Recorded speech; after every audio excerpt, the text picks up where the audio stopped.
আসসালামু আলাইকুম বন্ধুরা, কেমন আছেন আপনারা? আশা করি সবাই ভালো আছেন। আলহামদুলিল্লাহ, আমিও ভালো আছি।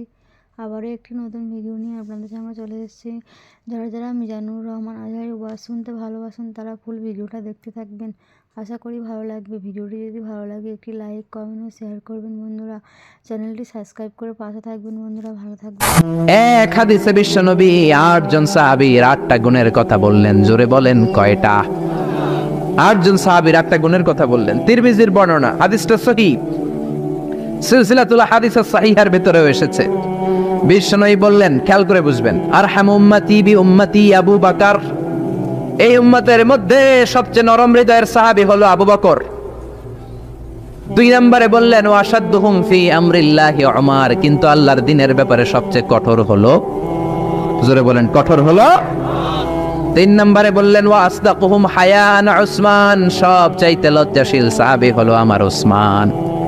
৪ নম্বরে বললেন, ওয়াকদাহুম আলী। বিচারের রায় সবচেয়ে ভালো দিতে পারতো আমার মেয়ের জামাই আলী। ৫ নম্বরে বিশ্বনবী বলেছেন, ওয়া আকরাহুম লিকিতাবিল্লাহি উবাই ইবনে কাব। আল্লাহর এই কোরআনটা সবচাইতে সুন্দর করে যে সাহাবী পড়তে পারতো তার নাম হচ্ছে উবাই ইবনে কাব। আল্লাহু আকবার। ওয়া আ'লামুহুম বিল হালাল ওয়াল হারাম মুআয ইবনে জাবাল। হালাল হারামের ব্যাপারে সবচেয়ে বড় স্পেশালিস্ট সাহাবী ছিল মুআয ইবনে জাবাল। কোন সুবহানাল্লাহ। এরপরে বিশ্বনবী বললেন, ওয়া আফরাদুহুম যায়েদ। ফারায়েজের হিসাব জানে যায়েদ।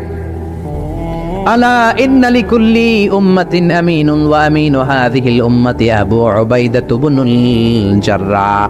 সব জাতির মধ্যে বিশ্বস্ত একজন লোক থাকে, আমার সাহাবীদের মধ্যে সবচেয়ে বিশ্বস্ত সাহাবী আবু উবাইদা ইবনুল জাররাহ। সুবহানাল্লাহ। জোরে কোন সুবহানাল্লাহ। কয় সাহাবীর কথা বললেন? আরো জোরে বলেন, মনে থাকবে। প্রথমে বললেন, আরহামু উম্মতি বি উম্মতি আবু বকর। আমার উম্মতের মধ্যে সবচেয়ে দিল দরিয়া রহম দিল আবু বকর। এত নরম হৃদয়ের সাহাবা পুরো সাহাবী গোষ্ঠীর মধ্যে কেউ ছিল। বিশ্বনবীর হিজরতের সাথী, বিশ্বনবীকে সঙ্গ দিয়েছেন, ভালোবেসেছেন। বিশ্বনবী একদিন আবু বকরকে বললেন, আবু বকর, হয়তো মক্কায় টিকা যাবে না, আমাদেরকে মদিনায় হিজরত করতে হবে। যেই দিন এই ইঙ্গিতটা বিশ্বনবী আবু বকরকে দিয়েছেন, ওই দিন থেকেই সাইয়েদনা আবু বকর হিজরতের জন্য রেডি। সুবহানাল্লাহ। যেদিন হিজরত করবেন, সাহাবীদের চোখ ফাঁকি দিয়ে বিশ্বনবী আবু বকরের ঘরে গেলেন। ডাক দিলেন, আসসালামু আলাইকা ইয়া আবু বকর। আবু বকর ঘরে আছো কিনা? ডাক দিতে দেরি, ব্যাগ নিয়ে আবু বকরের বের হতে দেরি হয় না। আল্লাহু আকবার। বিশ্বনবী বললেন, আবু বকর, ডাক দিলাম, ব্যাগ নিয়ে রেডি হইলা, কখন ঘুমিয়েছো, কখন ঘুম থেকে উঠেছো, কখন হাত মুখ ধইলা, কখন ফ্রেশ হইলা, কখন কাপড় গুছাইলা? আবু বকর বলল, নবী যখন বলেছেন হিজরতে আপনার সাথে আমার যাওয়া লাগবে, ওই দিন থেকে আজ পর্যন্ত আমি আবু বকর আমার পিঠটার বিছনাতে লাগাই নাই। ওই রাতে সাইয়েদনা আবু বকর যেই সওয়াব কামিয়েছেন, ওই সওয়াবটাকে যদি একটা পাল্লায় রাখা হয়, পৃথিবীর আমাদের সব সওয়াবগুলো যদি আরেক পাল্লায় রাখা হয়, ওই হিজরতের রাতের সওয়াবটা আবু বকরের যে সওয়াবটা, ওই আবু বকরের সওয়াবের পাল্লাটা মুহূর্তের মধ্যে ভারী হয়ে যাবে। সুবহানাল্লাহ। আসতে বলেন। এত নরম হৃদয়ের সাহাবী ছিলেন আবু বকর। নামাজে দাঁড়ালে শুধু কাঁদতেন, এই জন্য অনেক সাহাবী ওনারে পছন্দ করতো না। বিশ্বনবীর ইন্তেকালের পরে বছর খানিক মসজিদে নববীতে যতদিন বেঁচে ছিলেন ইমামতি করেছেন। আল্লাহু আকবার বলে যখন আলহামদুলিল্লাহ রাব্বিল আলামিন, তখনই কান্নায় ভেঙে পড়তেন। তেলাওয়াত শুরু করলেই কাঁদতেন। হেরেম শরীফে যারা নামাজ পড়েছেন, শেখ আব্দুর রহমান আস-সুদাইস আযাবের আয়াতগুলো পড়ে যখন টান দেয়, মুসল্লিগুলো সহ্য করতে পারে না। উনি নিজেও তেলাওয়াত থামিয়ে কাঁদে, মুসল্লিরাও কাঁদে। হেরেমের চারদিকে কান্নার রোল পড়ে যায়, চিৎকারের রোল পড়ে যায়, শুধু কান্নার কান্না, শুধু কান্না। সাইয়েদনা আবু বকর যখন নামাজে দাঁড়াতেন শুধু কাঁদতেন। বুখারীর বর্ণনা, রজুলুন আসিফ, নরম হৃদয়ের লোক ছিলেন। আই রাকিকুল কলবি ওয়া সারিউল বুকা। এত অন্তর নরম, নামাজে দাঁড়ালেই কাঁদতেন, দিন দুনিয়ার কোনো হুঁশ তার থাকতো না। কিন্তু আমরা নামাজে দাঁড়ালে দিন দুনিয়ার খেলার হিসাব আছে না নাই, বাজারের খবর আছে না নাই, জি বাংলা আছে না নাই, সারাদিনে যেটা মনে পড়ে না নামাজে দাঁড়ালেই ওটা মনে পড়ে, ঠিক কি না? আমরা নামাজে দাঁড়িয়ে এইভাবে শেয়ার বাজার বাড়লো না কমলো, সাকিব আল হাসান আউট হয়েছে না ছক্কা মারছে, কে জিতলো? কুমিল্লা জিতলো নাকি কি ভিক্টোরিয়ান্স রয়টার্স মার্টার্স কি যেন আছে, আমি তো বুঝিও না অনেকগুলা। কে জিতলো কে হারলো, হিন্দি সিরিয়াল শুরু হলো নাকি আমার দল জিতলো না হারলো, এরকম টেনশন আছে না নাই? আর সাইয়েদনা আবু বকর যখন নামাজে দাঁড়াতেন দাঁড় দাঁড় করে চোখের পানি দিয়ে দাড়ি ভিজে যেত, চোখের পানিতে দাড়ি ভিজে যেত। সাহাবারা বললেন, ও নবী, আমাদের নামাজে মন থাকে না। বিশ্বনবী বললেন, সল্লু সলাতা মুআদ্দি', বিদায় নামাজ পড়ো, মনে করবা আজকের নামাজটাই আমার জীবনের শেষ নামাজ, তাইলে তোমার মন আর কোনো দিকে ছুটবে। আজকে এখন বাজে 11টা, যদি বলা হয় রাত 2টার দিকে আপনার মরণ, খুশ থাকবে? সবাই মাহফিল থইয়া দিবেন দৌড়, আমার মরণ 2টার দিকে। আহা, 2টার দিকে মরণ, জীবনের কোনো গ্যারান্টি নাই। যদি আপনার বলেই দেওয়া হয় 2টার দিকে আপনার মরণ, এখন তুমি 2 রাকাত নামাজ পড়ো, এটাই শেষ নামাজ, ওই দিনের নামাজটা আপনি কত সুন্দর করে পড়বেন। আহা, ওই দিন আপনি কত সুন্দর করে ওযু বানাবেন, ওই দিন আতর মাইখা একেবারে আতর আলী হয়ে যাবেন, ওই দিন পাঞ্জাবি পড়বেন, ওই দিন যায় নামাজে দাঁড়াবেন, ওই দিন আপনার নামাজে কোনো তাড়াহুড়ো নাই, ঠিক কিনা? ওই দিনের রুকুটা আপনার জীবনের সবচাইতে শ্রেষ্ঠ রুকু হবে, ওই দিনের সেজদাটা আপনার জীবনের শ্রেষ্ঠতম সেজদা হবে। ওই দিনে সেজদায় যে চোখের পানি দিয়ে আপনি যায় নামাজ ভিজায় দিবেন, এর কারণ আপনি নিশ্চিত, you are certain that you are going to die. আপনি রাত 3টার দিকে মারা যাচ্ছেন, জানার কারণে আপনার নামাজে এত ভক্তি। আমরা যে মাহফিল শেষে বাড়িতে যেতে পারবো কোনো গ্যারান্টি আছে নাকি? আরো আধা ঘন্টা বাঁচবো গ্যারান্টি আছে? শ্বাস যেটা ভেতরে নিলাম বের করতে পারবো গ্যারান্টি আছে? তো তাইলে নামাজে যখন দাঁড়াই এটা ভাবতে সমস্যা কি যে এটাই আমার শেষ নামাজ? কারণ আমার তো কোনো গ্যারান্টি লেটার নাই। চিল্লায় বলেন ঠিক কিনা?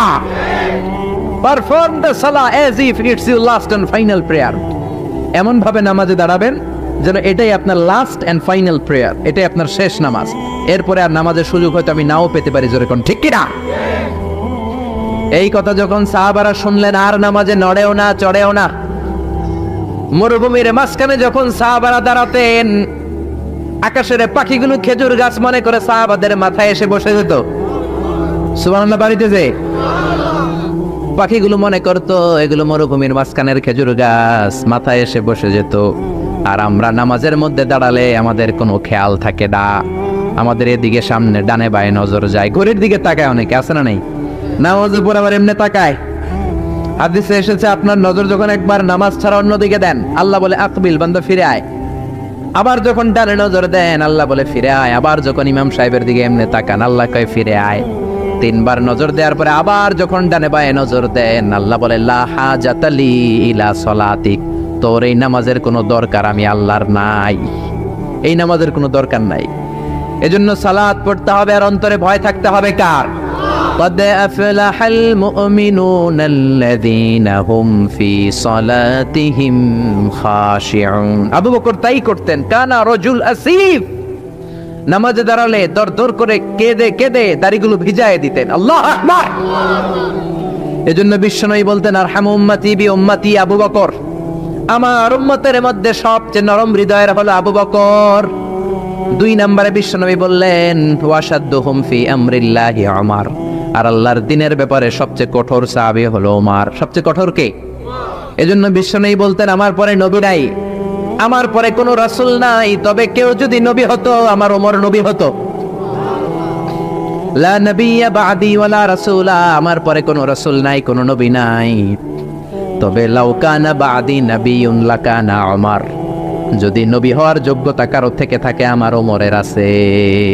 প্রভু তুমি বলেছ রাসূল দেবে না, বলনি দেবে না ওমর, বলনি দেবে না হামজা তারিক, খালিদ বিজয়ী সমর। প্রভু তুমি বলেছ রাসূল দেবে না। আল্লাহু আকবার।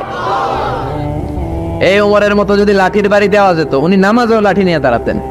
আমাদের ইমাম সাহেবরা কেবলামুখী, আর পিছন থেকে একামত দেয়, আল্লাহু আকবার, আল্লাহু আকবার, আশহাদু আল্লা ইলাহা ইল্লাল্লাহ, আশহাদু আন্না মুহাম্মাদার রাসূলুল্লাহ, হাইয়া আলাস সালাতি হাইয়া আলাল ফালাহ, قد قامت الصلاة قد قامت الصلاة আল্লাহু আকবার, আল্লাহু আকবার, লা ইলাহা ইল্লাল্লাহ, আল্লাহু আকবার।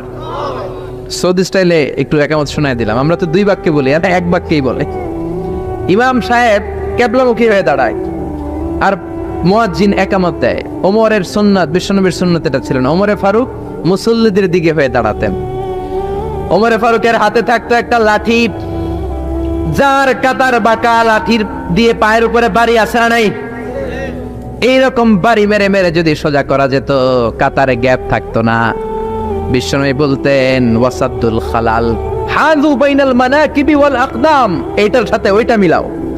এই সাহাবী তার কাঁধের সাথে এই সাহাবীর কাঁধ মেলাতো, এই সাহাবীর কাঁধের সাথে এই সাহাবীর কাঁধ মেলাতো, এই সাহাবীর ডান পায়ের সাথে ওই সাহাবীর বাম পা, এই সাহাবীর বাম পায়ের সাথে ওই সাহাবীর ডান পা।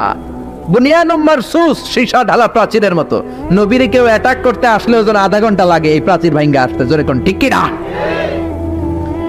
এই জন্য সাহাবীদের জামা সবার আগে এদিক দিয়ে ছুটতো, ধাক্কাধাক্কির কারণে নামাজে টাইট হয়ে তারা দাঁড়াতো। সাইয়েদনা ওমরে ফারুক লাঠি দিয়ে কাতার সোজা করে দিতেন। কারো যদি কাতার বাঁকা হতো লাঠি দিয়ে মারতেন, এই সোজা করো। এই জন্য লাঠিরও দরকার আছে না নাই?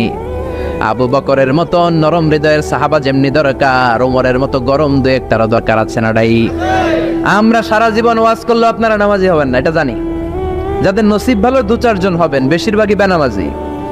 আমি সারা জীবন যদি মাদক নিয়ে ওয়াজ করি, গাঞ্জা খাওয়া বন্ধ হবে? কিন্তু প্রধানমন্ত্রী যদি বলে কালকে থেকে কেউ যদি ইয়াবা টানে, জাগার মধ্যে ওর পিঠের মধ্যে 100 বেত, 10,000 টাকা জরিমানা, 10 বছরের জেল। ইয়াবা বাবা পাওয়া যাবে? আর গাঞ্জা বাবা থাকবে? বাংলাদেশ থেকে গাঞ্জা নাই। প্রধানমন্ত্রী যদি বলে নামাজ না পড়লে 10,000 টাকা জরিমানা, এক ওয়াক্ত ছাড়বি 10,000 টাকা দিবি, বাংলাদেশের সব মানুষ মুসল্লি হয়ে যাবে। এজন্য বিশ্বনবী বলতেন ইন্নাল্লাহা লা ইয়াযাউ বিল কুরআন, আল্লাহ কোরআন দিয়ে যেটা সমাজে করান না, ইয়াযাউ বিস সুলতান, এটা ক্ষমতা দিয়ে করান। ঠিক কি না? প্রধানমন্ত্রী ক্ষমতার মসনদ থেকে মাইরের ঘোষণা দিবে, আর আমরা ওয়াজ কইরা যেমন ওয়াজ আর মাইরের সমন্বয়ে ইসলাম কায়েম করবে কে? শুধু ওয়াজ দিয়ে ইসলাম কায়েম হবে? ওমরে ফারুক তাই করতেন, লাঠি দিতেন, লাঠি লাঠি দিয়ে সোজা করে দিতেন। এজন্য শয়তানও ওনারে ভয় পেত। বিশ্বনবী বলেন ওয়াল্লাযী নাফসি বিয়াদি, যে আল্লাহর হাতে আমার আত্মা, ওমর ওই আল্লাহর কসম করে বলি, মা সালাকা আশ-শাইতানু সালিকান ফাজ্জান ইল্লা সালাকা ফাজ্জান গায়রা ফাজ্জি, তোমার যদি ইবলিস কোন রাস্তা দিয়ে আসতে দেখে, ইবলিসের বাপের কিরা, ইবলিস ওই রাস্তা ধুইয়া আরেক রাস্তা দিয়ে হাঁটে। ওমর তোমার যদি শয়তান দেখে তুমি এই দিক দিয়ে আসো, শয়তান জীবনও এই রাস্তা দিয়ে চলবে না, আরেক রাস্তা দিয়ে শয়তান দেয় দৌড়। ও মিয়া, যেই লোকরে শয়তান ডরায় ওই লোকের ঈমানটা কেমন ছিল জোরে বলেন আল্লাহু আকবার। মুনাফিকের বাচ্চারা ভয় পেত ওমরে ফারুককে, জমের ভয়। এমনকি বিশ্বনবীর বিবিরাও ভয় পেত। বিশ্বনবীর বিবিরা মাঝে মাঝে নবীরে ধরতো, ও নবী আমার এইটা লাগবে ওইটা লাগবে। বিশ্বনবী বললেন লাগবে লাগবে, বললে তালাক দিয়ে দিব, যাও তালাক দিয়ে দেব। ধনী সাহাবীর কাছে যে বিয়ে বসো, আমি নবীর কাছে থাকলে এইভাবেই থাকতে হবে। কিন্তু বিবিরাও ছাড়ার পাত্র না। সব বিবিরা একবার বিশ্বনবীরে ধরলেন, ধরে বলে, ও নবী, আয়েশার বাড়িতে যেদিন থাকেন ওই দিন সাহাবীরা বেশি বেশি হাদিয়া পাঠায় কেন? আমাদের ঘরে যেই দিন থাকেন হাদিয়া পাঠায় না কেন? আচ্ছা, ইমাম সাহেবের বাড়িতে কে হাদিয়া পাঠাবে, কি গিফট দিবে তার, এটা কি উনার বিষয়? যিনি দিবে এটা উনার বিষয়, ঠিক কি না? বিবিরা বললেন আমাদের ঘরেও যেন হাদিয়া পাঠায়, আপনি মসজিদে এলান দিয়ে দিয়েন।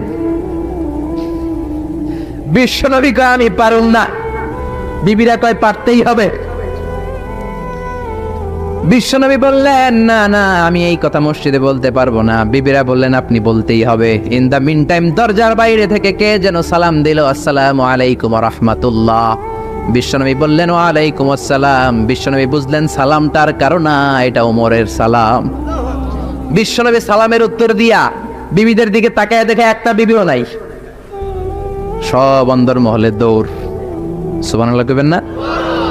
এই ভয়টা কিন্তু আবার ডাকাইত দেখলে যেই ভয় ওইটা না, এটাকে আরবিতে বলে হাইবাত। হাইবাত ওমর, ওমরের হাইবাত এমন ছিল, শয়তান ভয় পেত, মুনাফিকরা জমের মতো ভয় পেত। আমাদের মা উম্মুল মুমিনিন বিশ্বনবীর বিবিরা ওমরের কে ভয় পেত। সুবহানাল্লাহ। আমরা বাচ্চারা যদি না খায়, খেতে চায় না, আমার এক মেয়ে ছোট্ট খেতে চায় না, গল্প বলে খাওয়াই, আমি এদিক দিয়ে খাওয়াইলে ওদিকে দৌড়, এদিক দিয়ে ধরলে ওদিকে দৌড়। আপনাদের ছেলে মেয়েদের একই অবস্থা, বাচ্চারা খেতে চায় না, ঘুমাতে চায় না। তখন আমরা বলি ঘুমা, না হলে বাঘ আসবে, বাঘ। বিড়াল আসবে, বিড়াল আপনারা কি কন? আর ওরাতে হ্যাঁ বিলাই, বিলাই আইব, কুত্তা আইব। আমরা বলি কুকুর আসবে, বিড়াল আসবে, ঘুমাও ঘুমাও। বাচ্চারা তখন ভয়ে ঘুমায়। ওমর ফারুক যখন মদিনার গভর্নর, মদিনার প্রেসিডেন্ট, মদিনার মায়েরা বিড়াল আর বাঘের ভয়ে দেখাতো না। বাচ্চারা যখন মদিনাতে খেতে চাইতো না, ঘুমাতে চাইতো না, মদিনার মায়েরা বলতো তাড়াতাড়ি ঘুমা, ওই যে ওমর আসতেছে, ওমর। চিৎকার করে পড়েন আল্লাহু আকবার। সবার জন্য সমান নীতি। 10 বছরে গোটা বিশ্বের অর্ধেক ক্যাপচার, পৃথিবীর অর্ধেকটা ক্যাপচার করলেন সৈয়দনা ওমর। নিজ হাতে পিটিয়ে নিজের ছেলেকে বেহুশ করেছেন। আরেক বর্ণনায় আছে পিটিয়ে ছেলেটাকে নিহত করেছেন। যদি বর্ণনাটা দাইফ, কিন্তু আমাদের জন্য শিক্ষা আছে বর্ণনায়। হঠাৎ একবার ঘরে ঢুকলেন। ওই ছেলের নাম ছিল আবু শাহমা, মূল নাম আব্দুর রহমান। ওনার বিখ্যাত যে ছেলে আব্দুল্লাহ ইবনে ওমর, উনি আরেকজন। আরেক ছেলে ছিল আব্দুর রহমান, মারুফুন বিআবি শাহমা, সবাই তারে ডাকতো আবু শাহমা বলে। একদিন ঘরে ঢুকে দেখে মদের গন্ধ পাওয়া যায়। আবু শাহমারে বললেন, ইয়া আবা শাহমা আশারিবতা খামরান, মদ খাইছস? কয় না আব্বা, শারিবতু নাবিজান, নাবিজ খেয়েছি। খেয়াল রাখবেন, মদ হারাম, মদ খেলে আসিবেন, কিন্তু নাবিজ খাওয়া হালাল। নাবিজ হচ্ছে আরব দেশেরা খায়, সাদা দুধের মধ্যে রাতে শক্ত খুরমা যদি 5টা ফেলে রাখেন, সকালে ওইটা দেখবেন দুধের রং আর সাদা নাই, খুরমার রস টেনে দুধটা লাল হয়ে গেছে। এটা খেলে স্বাস্থ্যের জন্য আরব দেশে খুব ভালো, কিন্তু এটা রাতে ভিজাইলে সকালেই খাইতে হবে। এটা যদি 3 দিন রেখে দেন, 4 দিন রেখে দেন, এটা তারির মতো মদ হয়ে যাবে, মাতলামি হবে, খাওয়া যাবে না। ওমরের ছেলে ওই মজাটা নেয়ার জন্য 4 দিন ভিজায় রাখছে, তারপরে নাবিজ নামক মদ খেয়েছে। ওমর বললেন, মদ খাইছস নাকি? আবু শামা বলে, খাই নাই। ওমর বললেন, তাআলা ইলা, এদিকে আয়, ইফতাহ ফামাক, মুখ খোলো। মুখ খোলার পরে গন্ধ নিয়ে দেখে নাবিজ মাখানো মদের গন্ধ পাওয়া যায়। কোনো কথা নাই, কলারটা ধরলেন, টানতে টানতে মসজিদে নববীর বারান্দার পিলারে নিয়ে বাঁধলেন। জোরে আযান হলো, নামাজ পড়লেন। নামাজের পরে সালাম ফিরালেন। সালাম ফেরানোর পরে বললেন, মাকানাকুম ইনদানা হাদ। নামাজের পরে সুন্নত পরে সবাই বসবেন, একটা বিচার আছে। এই গুরুদণ্ড, এটাকে আরবিতে বলে হাদ, প্লুরাল হচ্ছে হুদুদ। সবাই যখন ওযু করে ঢুকতেছিল, বারান্দায় দেখে ওমরের ছেলে বাধা। সবার চিন্তা, হায় হায় কি ঘটনা ঘটলো, প্রেসিডেন্টের ছেলে পিলারের মধ্যে বাধা কেন? নামাজের পরে হাজার হাজার সাহাবী সবাই বলল, খলিফা কি হয়েছে? মাল আমর, হোয়াট হ্যাপেন্ড? ওমরে ফারুক বললেন, এটাই নাবিজ খেয়েছে, তবে এটা মদ হয়ে গেছিল, এখন আশীর্বাদ দিব। কানা ঘুষা, কানা ঘুষা, হাজার হাজার সাহাবী। কেউ কেউ বলল, খলিফার ছেলে তো মনে হয় মারবে না, ধমক দিয়ে ছেড়ে দিবে। এরকম কিছু বিচার দেশে আছে না নাই? মিলায় দেয়, ঘুষ খাইয়া ছাইরা দেয়। এমপির পোলা হইলে 7 খুন মাফ, চিল্লা এখন ঠিক না? কেউ বলে না, ওমর ছাড়ার পাত্র না, তবে 80টা মারবে না, 40টা দিবে অ্যাটলিস্ট। কয়টা?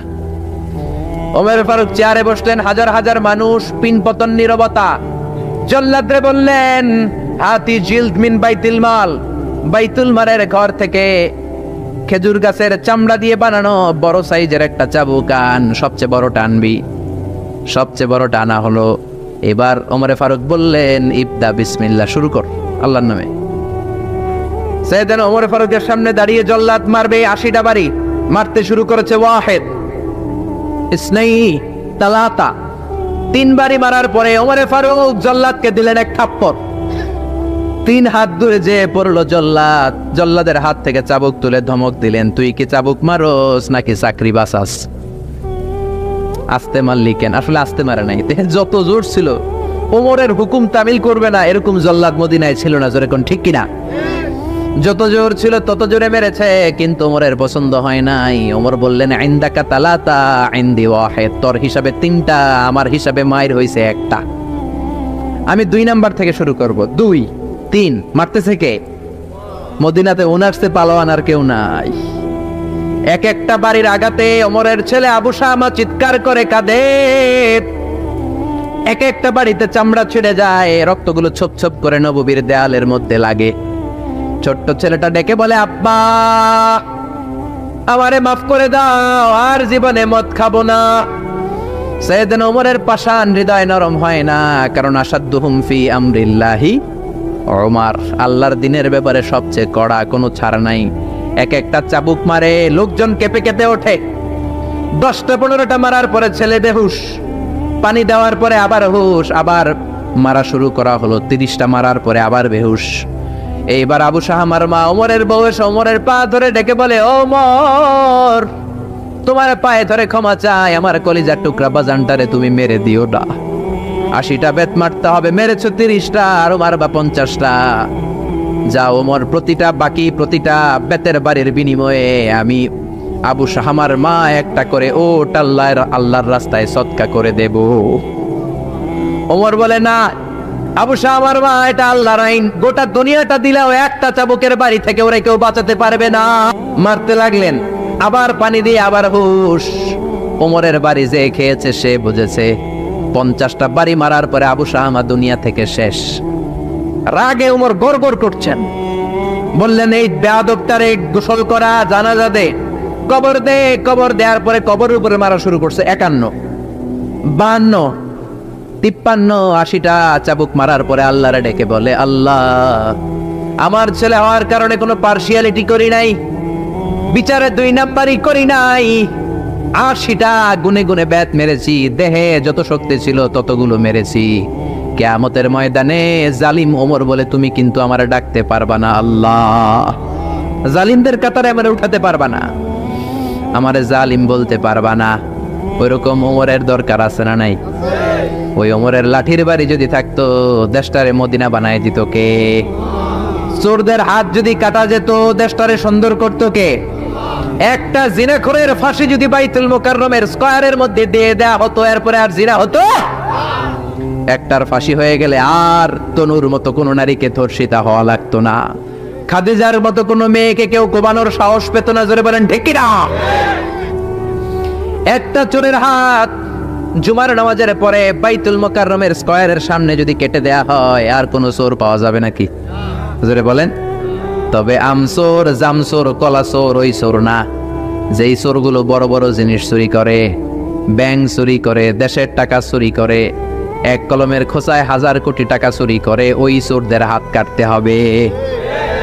শেয়ার বাজার খায়া ফেলায়, হলমার্ক খায়া ফেলায়, দেশের টাকা খায়া ফেলায়, সুইজারল্যান্ডে সব টাকা পাঠায়, এরকম বড় বড় চোর আছে না নাই?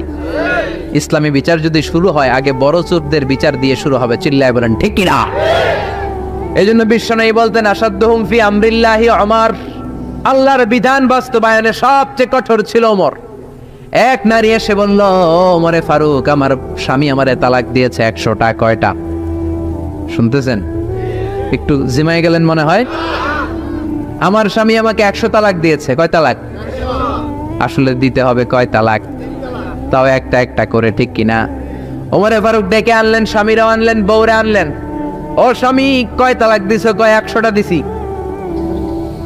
ওমরে ফারুক বললেন, তালাক হচ্ছে মিন শাআইরিল্লাহ, এটা আল্লাহর নিদর্শন। আল্লাহর নিদর্শন নিয়ে ফাইজলামি করার অনুমতি তোরে দিছে কে? 3 তালাকে তোর বউ তালাক, বাকি 97 তালাক তোর পিঠের উপরে পড়বে। সুবহানাল্লাহ। বাড়িতে যে বউরে 100 তালাক দিছে এক ডাকায়, ওমর ফারুক বললেন, 3 তালাকে তোর বউ তালাক, বাকি 97 তালাক তোর পিঠে। এজন্য লাঠির দরকার আছে না নাই? ওমর ফারুক জোহরের নামাজের ইমামতি করলেন। নামাজের পরে দেখলেন একদল লোক গোল হয়ে বসে জিকির করে, আসরের পরেও দেখলেন গোল হয়ে জিকির করে, মাগরিবের পরে দেখলেন সব লোক কাজে চলে যায়, ওই একদল লোক জিকির করে। ওমরে ফারুক বললেন, মান আনতুম, তোমরা কারা? কয়, নাহনু আল মুতাওয়াক্কিলুনা আলাল্লাহ, আমরা আল্লাহর উপর তাওয়াক্কুলকারী। তো কাজবাজ নাই, খালি জিকির করো। খাও দাও কিভাবে? তা আমাদের জিকির দেখে লোকজন খানা দিয়া যায়। ওমরে ফারুক বললেন, তাহলে তো তোমরা মুতাওয়াক্কিলুনা আলাল্লাহ নও, তোমরা হচ্ছে আল মুতাওয়াক্কিলুন বা'দুকুম আলা বা'দ, একে অপরের উপর তাওয়াক্কুলকারী। যারা তোমাদের জন্য রুটি নিয়ে আসছে এদের উপর তাওয়াক্কুলকারী। কে বলেছে নামাজের পরে বসতে? ফাইদা কুদিয়াস সালাতু ফান্তাশিরু ফিল আরদ ওয়াবতাগু মিন ফাদলিল্লাহ। নামাজ শেষ তো বের হয়ে যাও, ছাত্র যাবে স্কুলে, জনপ্রতিনিধি যাবে, মেম্বার অফ দ্য পার্লামেন্ট যাবে পার্লামেন্টে, শিক্ষক যাবে কলেজে, যারা ব্যবসায়ী তারা যাবে বাজারে। তোমরা কোনো কাজ করো না, বসে থাকো কেন? খবরদার, আজকের নামাজের পরে যদি কোনো নামাজের পরে যদি গোল হয়ে বসে থাকতে দেখি, পিটাইয়া মসজিদে নববী থেকে বের করে দেব। কাজ করতে যা, এলাকায় যে কাজ কর, বিবি বাচ্চার খবর নিয়ে চিল্লা, এখন ঠিক কি না? ছাড় দেন নাই, পিটাইয়া মসজিদ থেকে বের করে দিয়েছেন। আল্লাহু আকবার। এজন্য বিশ্বনবী বলেছেন আরহাম উম্মতি বি উম্মতি আবু বকর। সাহাবীদের মধ্যে সবচেয়ে কোমল হৃদয়ের অধিকারী কে ছিল? আর সবচেয়ে কঠোর কে ছিল? 3 নম্বরে বিশ্বনবী বললেন ওয়াসদাকুহুম হায়ান উসমান, সবচেয়ে লজ্জাশীল সাহাবী উসমান। নারীরা এত লজ্জাশীল ছিল না, সাইয়েদনা ওসমান যতটা লজ্জাশীল ছিল। এখন আমাদের সমাজে লজ্জা শরমের বালাই নাই। কি করে আমরা বেশরম হব, বেলাল্লাপনা অশ্লীলতা কি করে ছড়াবো, এগুলো ট্রেনিং সেন্টার আমাদের ঘর। জি বাংলায় আমাদেরকে ট্রেনিং দেয়া হয় শাড়িটা কেমনে পরলে শরীর বেশি দেখা যায়, পেট খালি পিঠ খালি, কপালের উপর এক নক্তা আছে না নাই? জোরে কোন? কপাল পোড়া। প্রতিদিন আমরা ট্রেনিং প্রাপ্ত, প্রতিদিন জি বাংলা স্টার জলসায় শাশুড়ি আর বউয়ের মধ্যে কেমনে গিরিঙ্গি লাগানো যায়। আচ্ছা ভাই, বিশ্বনবী বললেন ইদা লাম তাস্তাহি ফাসনা মা শিতা, যদি শরম না থাকে তোর যা মন যায় তাই করতে পারবি। এই জন্য আল হায়া শুআবাতুম মিনাল ঈমান, লজ্জা হলো ঈমানের অঙ্গ, যার লজ্জা নাই তার ঈমান। এজন্য লজ্জা শরমের দরকার আছে না নাই? বিশ্বনবী ছোট্টবেলা থেকেই লজ্জাশীল ছিলেন। বিশ্বনবীর দুধমা হালিমা তিনি বলেন 2 বছর মুহাম্মদ আমার দুধ খেলো, 5 বছর ছেলেটারে আমি পাললাম, 5 বছরে লালন পালন করেছি। 5 বছরের মধ্যে শিশু মুহাম্মদকে আমি কোনোদিন কাঁদতে দেখি নাই। ব্যথা পেলেও মুহাম্মদ কাঁদে না, ক্ষুধা লাগলেও মুহাম্মদ কাঁদে না। শুধু লজ্জাস্থানের জায়গা থেকে কাপড়টা একটু সরে গেলে শিশু মুহাম্মদ কেঁদে দেয়। ছোট্ট বাচ্চা ব্যথা পায়, কাঁদে না। বিশ্বনবী কাঁদতেন না, ক্ষুধা লাগলে কাঁদতো না, লজ্জাস্থান থেকে কাপড় সরলেই কাঁদতো। বিশ্বনবীর বয়স 7 কিংবা 8। মক্কাতে কাবা নির্মাণ হবে। মক্কার সবাই কয় আমরা সবাই এই কাজে অংশগ্রহণ করব, কাবা ঘর বানাইলে ওটাতে সব আছে না নাই? তো কিভাবে অংশগ্রহণ? পাথর কেটে কেটে পাথর দিয়ে কাবা বানাবে। সবাই পাথর টানে, বিশ্বনবীও টানে। বিশ্বনবীর বয়স 7 কিংবা 8, ওনার বয়সের ছেলেরা সবাই পরনের লুঙ্গি খুলে কাঁধের মধ্যে রেখেছে, আর কাঁধের উপরে একটা করে পাথর টানে যাতে ব্যথা না পায়। ছোট্ট বাচ্চারা লুঙ্গি খুলে ফেলে না? গ্রীষ্মকালে দেখবেন পুকুর একটা পাইলে লুঙ্গি থুইয়া সবটি সাঁতার, আছে না নাই? পিড়ায় উঠানো যায় না, সবগুলো ডুবায়, চোখগুলো লাল করে ভূতের মতো হয়ে ওঠে। এলাকায় পুকুর টুকুর নাই বোধহয়? আছে আছে আছে। বিশ্বনবী লুঙ্গি খোলে না, সবগুলো সমবয়সের বাচ্চা লুঙ্গি খুলে ভাঁজ করে এখানে রেখে একটা পাথর টানে। আমার নবী 2টা করে টানে। সবাই টানে কয়টা করে? নবী টানে কয়টা করে? সব বাচ্চারা লুঙ্গি খোলা, বিশ্বনবীর লুঙ্গি পরনে। আবু তালেবের চোখে এটা পড়লো। আবু তালেব বলে ও ভাতিজা মুহাম্মদ, তোমার বয়সের বাচ্চারা লুঙ্গি খুলে পাথর টানে, সবাই টানে একটা, তুমি টানো 2টা। কেন রে ভাতিজা, তুমিও লুঙ্গি খোলো, লুঙ্গিটা কাঁধে রেখে তারপরে পাথর টানো। বিশ্বনবী বললেন না চাচা, আমার সমস্যা নাই, আমি লুঙ্গি খুলবো না। চাচা কয় খোলো। আমরা অনেক বাচ্চাদেরকে বলি আরে তুই ছোট মানুষ, খোল বেটা, খোল খোল খোল, কিচ্ছু হবে না, বলি না? কখনো এগুলো বলবেন না। ও ছোট্ট হলে ওর একটা প্রেস্টিজ আছে না নাই? ওর একটা আত্মসম্ভ্রম বোধ আছে না নাই? এখনো যদি লুঙ্গি খোলা শিখান, অশ্লীলতা শিখান, তাহলে এই ছেলেগুলো হবে ডাকাত, এগুলোই হবে বাংলা ভাই, ইংরেজি ভাই, অঙ্ক ভাই, এগুলো হবে পিচ্চি হান্নান, এরশাদ শিকদার, কালা জাহাঙ্গীর, লতিফ সিদ্দিকীর মতো মন্ত্রী। ঠিক আরো আসতে বলেন। এখন থেকে যদি লাজুকতা শিখান, ভদ্রতা শিখান, কোরআন শিখান, তাহলে এই ছেলেগুলো বড় আলেম হবে, মুফাসসিরে কোরআন হবে। এই ছেলেগুলো হাফেজ জাকারিয়ার মতো হবে, ফজলে রাব্বি আদলের মতো হবে, বড় বড় ইমাম হবে, মুফাসসির হবে। চিল্লায় বলেন ঠিক কিনা? চাচা বলে মোহাম্মদ লুঙ্গি খোলো, আরে ছোট মানুষ খোলো। বিশ্বনবী বলে না আমি ছোট হতে পারি কিন্তু লুঙ্গি খুলবো না, আমার কোনো সমস্যা নাই। চাচাকে আরে খোলো মিয়া বলে লুঙ্গির গোছা ধরে টান দিছে। টান দিতে দেরি, মুহূর্তের মধ্যে বিশ্বনবী বেহুশ হয়ে জমিনে পড়ে যায়। বিশ্বনবীর জীবদ্দশায় পৃথিবীর কোন মানুষ বিশ্বনবীর লজ্জাস্থান দেখে? জোরে বলেন দেখে? এজন্য খবরদার, তোমার বোনের পেট পিঠ খালি থাকতে পারবে না, কপালে এক নোক্তা থাকতে পারবে। তোমার বোন বললেই তুমি তারে পাখি ড্রেস কিনে দিতে পারবা না, লেহেঙ্গা 2 পিস 3 পিস কিনে দিতে পারবা না। তুমি যদি এগুলো আদরের বোনকে কিনে দাও, আল্লাহর সুপ্রিম কোর্টের কাঠ গড়াতে তোমারও আসামি করে দাঁড় করাবে কে? বাবা খবরদার, মেয়েদের সব আবদার পূরণ করবেন না। হেজাব পরানো শিখান, বোরকা পরানো শিখান। একটা মেয়ে যখন বোরকা পরে রাস্তায় বের হয়, মনে হয় জান্নাতের হুর দুনিয়ায় এসেছে।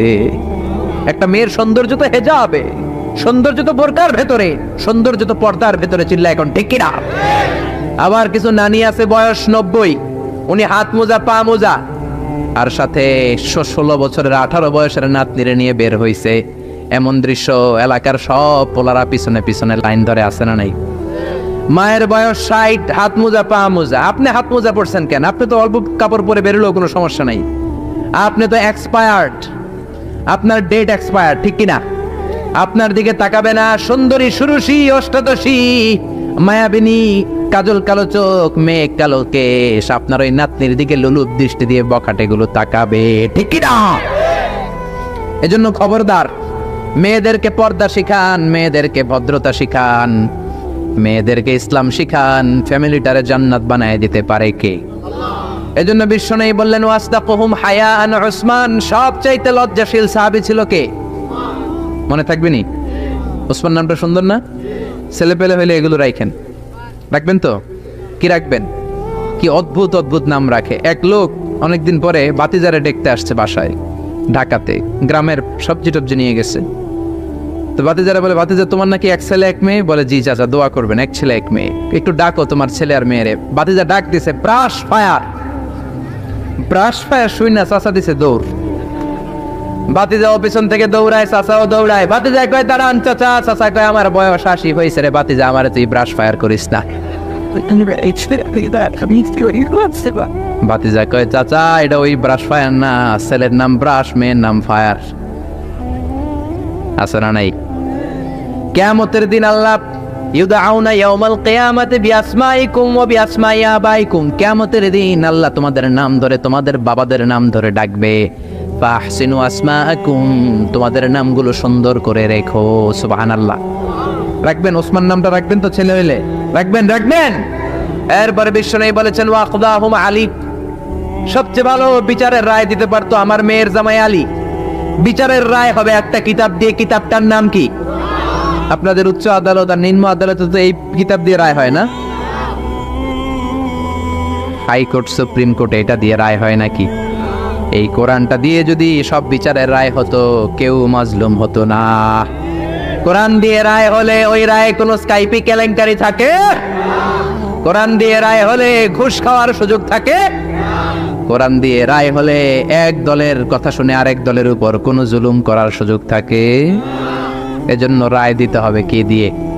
ومن لم يحكم بما أنزل الله فأولئك هم الكافرون سبحان الله। আল্লাহ 3 বার বললেন কোরআন দিয়ে যে রায় দেয় না, বিচারের রায় যারা কোরআন দিয়ে ঘোষণা করে না, এক জায়গায় বললেন জালেম, এক জায়গায় কাফের, এক জায়গায় ফাসিক। এজন্য কোরআন দিয়ে বিচারের রায় হওয়ার দরকার আছে না নাই? কোরআনকে সংসদে পাঠানোর দরকার আছে না নাই? এমনি এমনি হেঁটে চলে যাবে কোরআন সংসদে? নাকি পাঠাইতে হবে? ভালো নেতা বানাইতে হবে, যারা কোরআন মানে, যারা কোরআনের পক্ষে, এরকম নেতা বানানোর দরকার আছে না নাই? এজন্য বিশ্বনবী বলেছেন মান ক্বালা বিহি সাদাকা, কোরআন দিয়ে যে কথা বলে তার কথা সত্য কথা নাকি মিথ্যা। ওয়া মান আমিলা বিহি উজরা, কোরআন দিয়ে আমল করলে আমল নামায় সওয়াব আছে না নাই? বেশি না কম?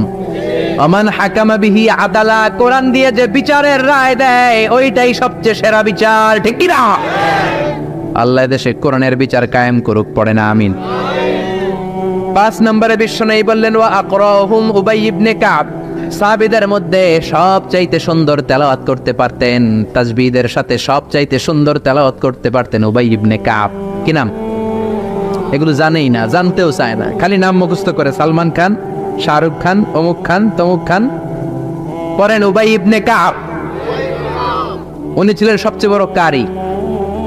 বিশ্বনবী কিন্তু তারাবির সালাত এইভাবে পড়তেন না, কিয়ামুল লাইল করতেন। রাতের সালাত সব সময় 8 রাকাতের বেশি বিশ্বনবীর ছিল না। ওমরে ফারুকের সময় উনি এই উবাই ইবনে কাবের নেতৃত্বে মসজিদে নববীতে 20 রাকাত তারাবি চালু করে দিলেন। সুবহানাল্লাহ। বাড়িতে যে কার নেতৃত্বে? উবাই ইবনে কাবের নেতৃত্বে। আর বললেন নি'মাল বিদআতু হাযি, কত সুন্দর একটা বেদাত চালু করে দিলাম। ওনাদের বেদাত চালু করার অথরিটি ছিল, কারণ তারাই ছিলেন দিনের ধারক এবং বাহক। চিল্লা এখন ঠিক কি না? কেমন করে উনি কোরআন পড়তেন? বিশ্বনবী একদিন উবাইকে বললেন, ও উবাই, ইন্নাল্লাহা আমারানি আন আকরা আলাইকা ইয়া উবাই, আল্লাহ আমাকে আদেশ করেছেন যেন আমি নবী নিজে তোমার কাছে যে কোরআন শোনাই। কল্পনা করতে পারেন বিশ্বনবীর উপর কোরআন নাজিল হয়, আর বিশ্বনবীরে বলা হলো, আল্লাহ বিশ্বনবীরে বললেন, ও নবী আপনি উবাইয়ের কাছে যে কোরআন শোনাবেন। এই কথা শুনে উবাই সহ্য করতে পারে নাই, চিৎকার দিয়ে বলেন, নবী আসাম্মানি, আসলে কি আমার নামটা ধরে আল্লাহ বলছে যে আমার কাছে এসে কোরআন শোনাতে? বিশ্বনবী বললেন, বালা হ্যাঁ, তোমার নামটাই আল্লাহ ধরে বলেছে। উবাই চিৎকার দিয়ে কেঁদে কেঁদে বললেন, ও নবী এই কোন কথা আপনি আমার শোনালেন? আপনার উপর কোরআন নাজিল হয় আর আপনি এসে আমার কাছে কোরআন শোনাবেন। এটা ছিল বিশ্বনবীর অভ্যাস। সাহাবীদের কাছে উনি কোরআন শোনাতেন, আবার সাহাবীর কাছ থেকে নিজে শুনতেন। এজন্য বাবা ছেলের কাছে শোনাবেন, বলেন, ও ছেলে, ও আমার কলিজার টুকরা বাজান, দেখ তো আমি সূরা 3 তেলাওয়াত করি, আমারটা হয় কিনা। আবার ছেলেরে বলবেন, ও বাবা তুমি একটু সূরাতুদ দুহা তেলাওয়াত করে শোনাও। শান্তি আর কি লাগে? What do you mean by peace? What is the definition of peace? শান্তি কি? শান্তি হচ্ছে আপনিও কোরআন পড়বেন, ছেলেও পড়বে, বিবিও পড়বে, এটাই শান্তি, ঠিক কি না? বাবা ছেলেরে কোরআন শোনাবেন, ছেলে বাবারে কোরআন শোনাবা, স্বামী স্ত্রীরে শোনাবেন, স্ত্রী স্বামীরে শোনাবেন, শাশুড়ি বৌমারে শোনাবেন, বৌমা শাশুড়িরে শোনাবেন, তাহলে আর ঝগড়া হবে না, ঠিক কিনা? বাবা যদি বলে 3 জন মিলে সূরা ইয়াসিন মুখস্থ শুরু করলেন, 2 দিন পর পর খোঁজ নেন, ও ছেলে, ওরে বাবা তোর কয় আয়াত মুখস্থ হয়েছে? আমার হয়েছে 20 আয়াত। ছেলে বলে, বাবা তোমার মাত্র 20 আয়াত, আমি তো মুখস্থ করে ফেলছি 30 আয়াত। ছেলেদের মেধা, বাচ্চাদের ব্রেন শার্প হয়, ঠিক কিনা? বিবি বলবে, আমি রান্নার কারণে বেশি করতে পারি না, আমি করছি 7 আয়াত। আহা, এরকম ফ্যামিলি আমরা চাই কি চাই না? ফ্যামিলিটা যদি এরকম হয় আর কি লাগে, ঠিক কিনা? এজন্য আকরাহুম লি উবাই, সাহাবীদের মধ্যে সবচাইতে চমৎকার কণ্ঠে কোরআন তেলাওয়াত করতো উবাই ইবনে কাব। এইজন্য বেশি বেশি কোরআন তেলাওয়াতের দরকার আছে না নাই? একটা অক্ষর তেলাওয়াত করলে 10টা নেকি দিবে কে? 10টা করে নেকি।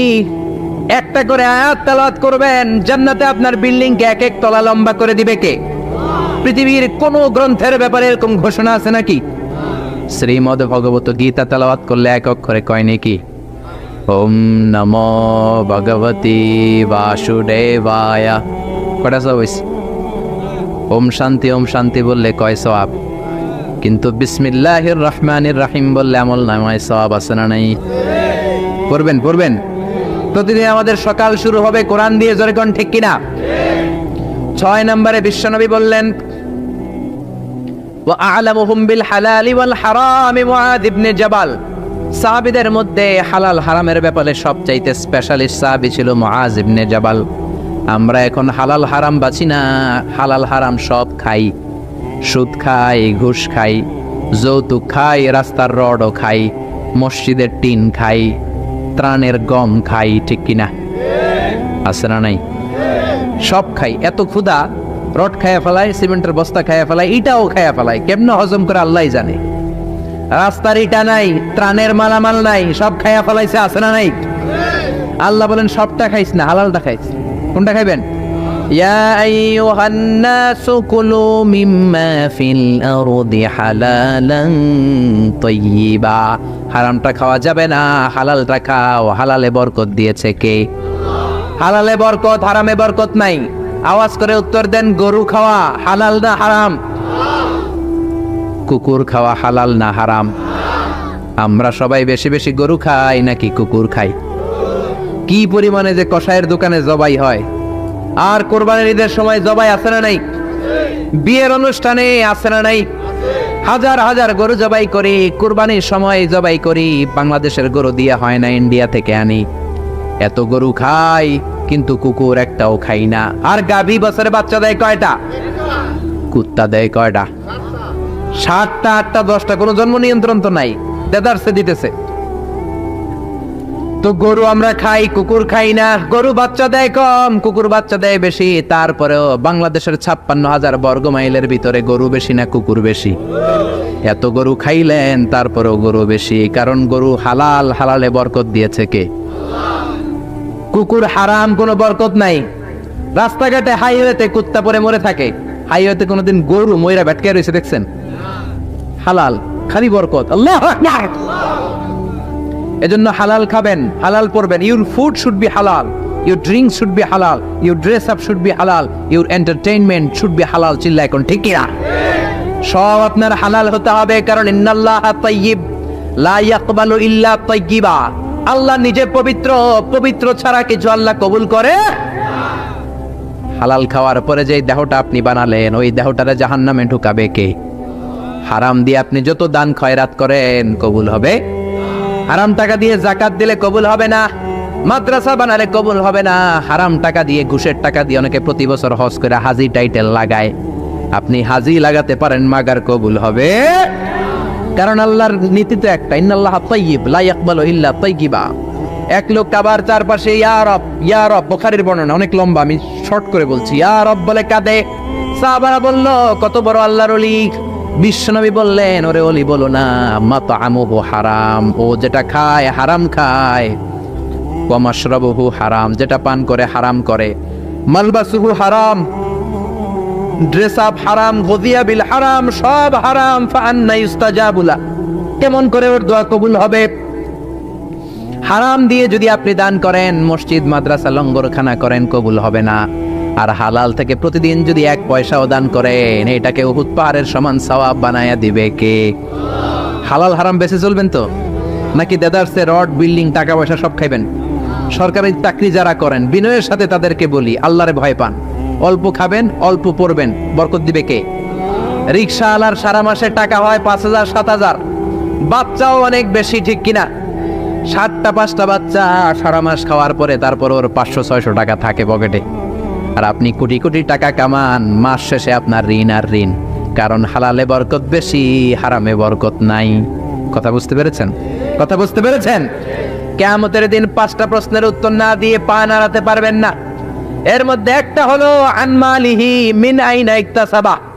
আপনি সম্পদ যে গড়েছেন, সম্পদের পাহাড় কোন রাস্তায় গড়েছেন? হালাল রাস্তায় উপার্জন করেছেন নাকি হারাম? এজন্য আমরা হালালের পক্ষে নাকি হারামের?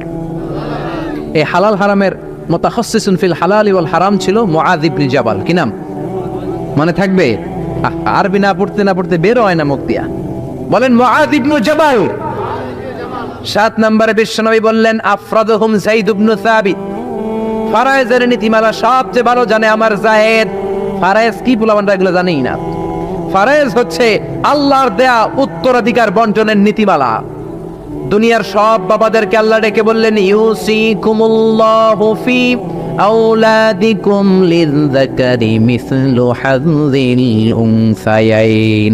আল্লাহর দেয়া নীতিমালা হলো, বাবারা ছেলেরে যদ্দুর দিবা, মেয়েরে অর্ধেক দিবা। কার কথা? নাকি আজারি সাহেবের কথা? কে বলেছেন? কে বলেছেন? আল্লাহর দেয়া বিধান, দুনিয়ার বাবারা ছেলেরে যা দিবেন, মেয়ের অর্ধেক। এদিকে বাবা আছে না নাই? বয়স্ক বাবারা আছে না নাই? খবরদার, কিয়ামতের দিন আপনারও কাঠগড়ায় দাঁড়াতে হবে, ঠিক কিনা? ছেলেরে যদি 2 লাখ দেন, মেয়েরে দিবেন? ছেলেরে 10 কানি দিলে মেয়েরে, ছেলেরে 4টা বাড়ি দিলে মেয়েরে। অনেক মা আছে ছেলের পাতে মুরগির রান দেয়, মাইয়ার পাতে মুরগির ঠ্যাং দেয়, মুরগির গিলা দেয়, মুরগির পুস্তি দেয়। কি কন আপনারা? গিলা পুস্তি কন তো। মেয়েরে যেমনি পুস্তি দিলেন, মাইয়ার কি রান খাইতে মন চায় না? মন চায় না? দেখবেন যে মা বাবা ছেলের পাতে দেয় মুরগির রান, মেয়ের পাতে দেয় মুরগির ঠ্যাং, ওই মা বাবার শেষ জীবনটা ছেলের বাড়িতে কাটে না, মেয়ের বাড়িতেই কাটে, ঠিক কিনা? এই জন্য আফরাদুহুম যায়েদ ইবনে সাবিত। যায়েদ ইবনে সাবিত সবচেয়ে ভালো ফারায়েজের নীতি জানতেন। এই ফারায়েজের নীতি যদি ভঙ্গ করেন, কিয়ামতের ময়দানে জবাব দিতে হবে। অনেক বাবা বলে, মা তোর ভাইয়ের সব দিয়ে দিলাম, তোর লাগে আমি হাত তুলে দোয়া করে দিলাম। তো দোয়া তো আপনি করবেনই, যে যেটা পাওয়ার অধিকারী তারে ওইটা আগে দিবেন, তারপরে দোয়া, ঠিক কিনা? সব শেষে বিশ্বনবী বললেন, ইন্না লিকুল্লি উম্মাতিন আমিন ওয়া আমিনু হাযিহিল উম্মাহ আবু উবাইদা ইবনুল জাররাহ। সব জাতির মধ্যে বিশ্বস্ত একজন থাকে, আমার সাহাবীদের মধ্যে সবচাইতে বিশ্বস্ত সাহাবী আবু উবাইদা ইবনুল জাররাহ। এটার নাম নিতে অনেকের দাঁত ভেঙে যাবে। আবু উবাইদা ইবনুল জাররাহ। আরবি পড়ে না তো, কোরআন পড়ার সময় নাই, খালি দুনিয়া কে মজা লে লো, দুনিয়া তোমারি হ্যাঁ। বিশ্বনবী বললেন, আবু উবাইদা সবচেয়ে আমিন সাহাবী, নিরাপদ সাহাবী, the most trustworthy personality among my companions. আমার সাহাবাদের মধ্য থেকে সবচাইতে বিশ্বস্ত আবু উবাইদা। কিছু লোক আছে জান যাবে প্রাণ যাবে কিন্তু আমানতের খেয়ানত করবে না, আছে না নাই? এই জন্য বিশ্বনবী ছিলেন আমানতের জন্য সেরা। সবাই বিশ্বনবীরে ডাকতো আমিন। আমিনের সাথে আলিফ লাম লাগান হয়ে যায় কি আল আমিন, as-সাদিক আল আমিন। সবাই বিশ্বনবীর কাছে জমা রাখতো টাকা পয়সা। এক লোক তায়েফে যাবে দল করে আবু জাহেলের, যাওয়ার আগে স্বর্ণের বাক্স এনে বলে আব্দুল্লাহর বেটা মোহাম্মদ, কয়েক সপ্তাহের জন্য তায়েফে যাব, স্বর্ণের বাক্সটা তোমার কাছে রাখি। বিশ্বনবী বললেন তুমি না আবু জাহেলের পার্টি করো, ওর কাছে রাখো। ও কয় না আবু জাহেলের পার্টি করি ঠিক, কিন্তু জমা রাখা যাবে না। আবু জাহেলের কাছে যদি স্বর্ণের বাক্স দিয়া যায়, আইসা দেখবো স্বর্ণ নাই, স্বর্ণের বাক্স নাই। গোটা বিশ্বটা মসজিদ, মসজিদ মানে মাকানুস সুজুদ, সেজদার জায়গা। যেখানে এই সেজদা দেন কবুল করবে কে? নূহ আলাইহিস সালামের জামানায় যেই কোনো জায়গায় নামাজ পড়লে কবুল হতো না, মসজিদে যেয়ে পড়া লাগতো। মুসা নবীর উম্মত মসজিদ ছাড়া নামাজ পড়লে কবুল হতো না, সিনাগগে যেয়ে পড়া লাগতো। ঈসা নবীর জামানায় ইবাদতখানায় যেয়ে পড়া লাগতো। কিন্তু আমরা যেইখানেই নামাজ পড়ি কবুল করে কে? আজকের এই প্যান্ডেলে যদি নামাজ পড়ি কবুল হবে কি হবে না? বাইতুল মুকাররমে হবে কি হবে না? শোলাকিয়ার ময়দানে কবুল হবে কি হবে না? বাজারে পড়লে হবে কি হবে না? নদীর উপরে নৌকায় পড়লে, প্লেনের ভেতরে বাতাসে পড়লে, মহাকাশে যে স্যাটেলাইট চ্যানেলের মধ্যেও যদি পড়ি সেখানেও কবুল করে নেবে কে? জমিনের যেই জায়গায় নামাজ পড়ো কবুল করে নেওয়া হবে। আবার বললেন পুরো জমিনটারে আল্লাহ আমার জন্য তহুর বানিয়ে দিলেন।